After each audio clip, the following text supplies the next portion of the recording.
Hello everyone, I'm happy to present a new video series where I break down moments from my tournament matches, including mistakes made by me or my opponent, as well as key decisions that ultimately led to victory. If you already have a strong tournament deck but feel like you're lacking experience, this series should help you look at games from a slightly different angle.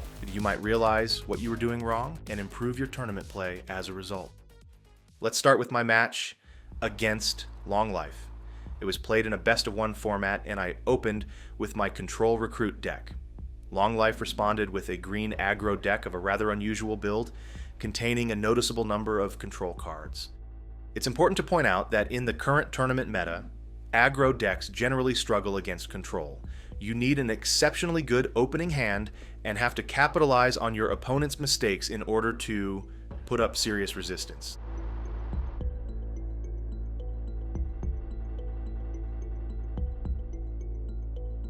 Long Life opened with Poison Mouse, which is quite annoying for us. In the early game, this creature can freely deal face damage and also discourages the opponent from attacking back.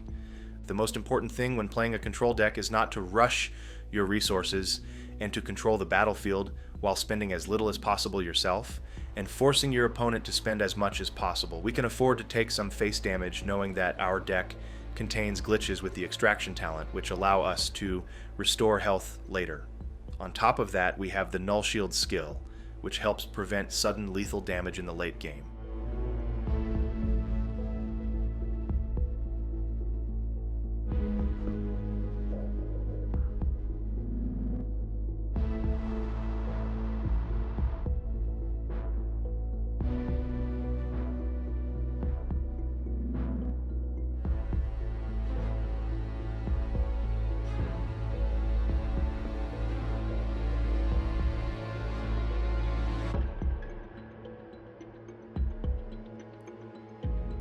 And right at this moment, in my opinion, Long Life makes a mistake that eventually causes him to lose the resource war and the ability to contest the board.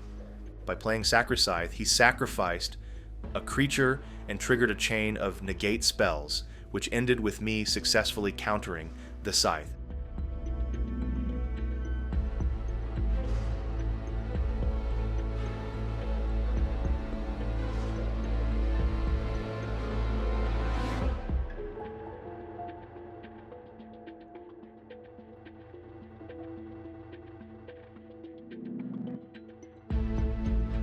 However, Long Life didn't stop there. He brought the Scythe back from the graveyard using a skill, sacrificed a second mouse, and this time I had no way to stop the Scythe, so I simply chose a target that was less important to me.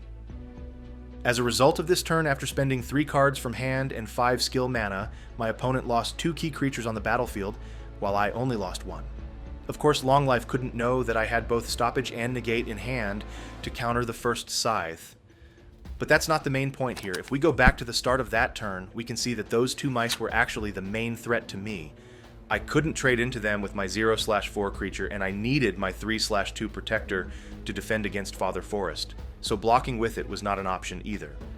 This meant that Long Life could have continued attacking freely with the mice, dealing small amounts of face damage, applying board pressure, and forcing me to figure out how to deal with the threat myself.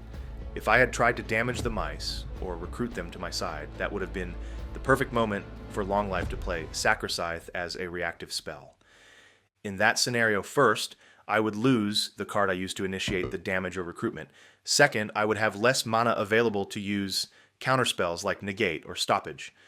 This is exactly where the strength of cards like Sacrocythe, Bumbling Boomerang, and many others lies. They function as powerful counterspells when used reactively. Over the next few turns, there were several more trades, and Long Life eventually managed to completely clear the board. However, at that point, it no longer mattered. He was out of cards in hand, out of skill mana, and the game was already lost on a resource level. Of course, I'm not saying that avoiding sacrificing the mice would have won him the game. Most likely it still wouldn't.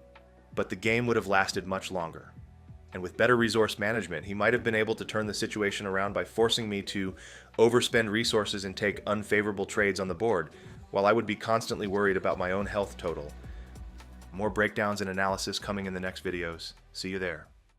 Ready to begin your journey across the Deep Sky Network? Download the game on Steam or the Epic Store and join our Discord community where regular tournaments and various events await you. Links are in the description.